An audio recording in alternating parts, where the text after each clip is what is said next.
विभाकर शास्त्री जी, आपका नजरिया, क्या आपको यह लगता है कि हाँ अभी संयम रखने की जरूरत है और लॉ अपना काम करेगा, या आपको लगता है कि अब तो बहुत देर हो गई?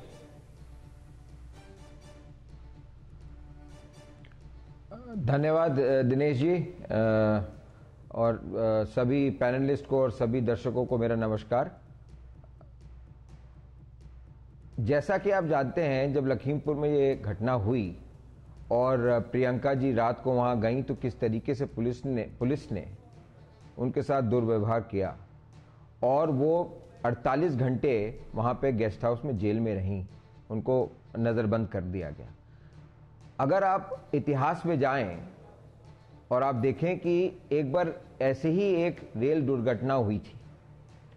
लाल बहादुर शास्त्री जी रेल मंत्री थे, बिना किसी जांच के, बिना किसी चीज के वो तो रेल मंत्री थे और रेल का एक्सीडेंट हो गया और वो उसी दिन शाम को अपने रेल मंत्री से इस्तीफा देके आ गए।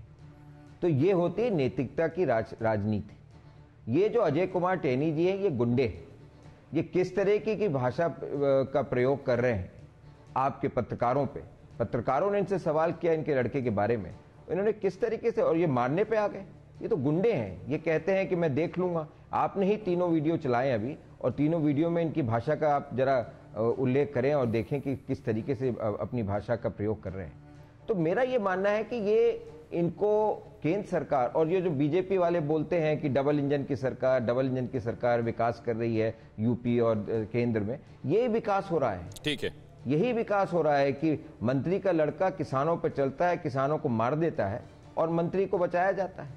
ये विकास है। ये किस तरीके का विकास है? और दिनेश जी, मैं ये कहना चाहता हूं कि जय जवान जय किसान ना, जब तक किसान नहीं खुश है देश का और जब तक जवान नहीं खुश है देश का, तब तक देश के अंदर खुशहाली नहीं आ सकती है। ठीक है, आपने नैतिकता के तकाजे की बात की, लाल बहादुर शास्त्री की बात की, और आपने ये कहा ये होती है नैतिकता की पॉलिटिक्स। संजीव उनियाल साहब, मतलब एक पार्टी है जो नैतिकता के तकाजे के साथ काम करती है, बाकी जगह उदाहरण मिल नहीं रहे हैं।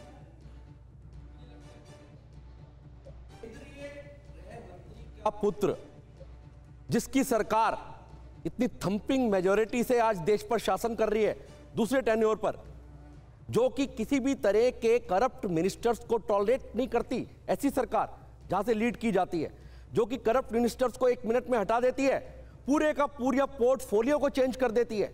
रविशंकर प्रसाद जैसे टॉवरिंग नेता को 1 मिनट में चेंज कर दिया जाता है और 5 चीफ मिनिस्टर्स को बदल दिया जाता है, पर कोई अपने आप में हलचल पैदा नहीं होती बीच में सरकार के। तो मैं नहीं मानता कि केंद्रीय गृह मंत्री के गवर्निंग होते हुए उनके बेटे को जेल के अंदर अपने आप में हिस्ट्री है।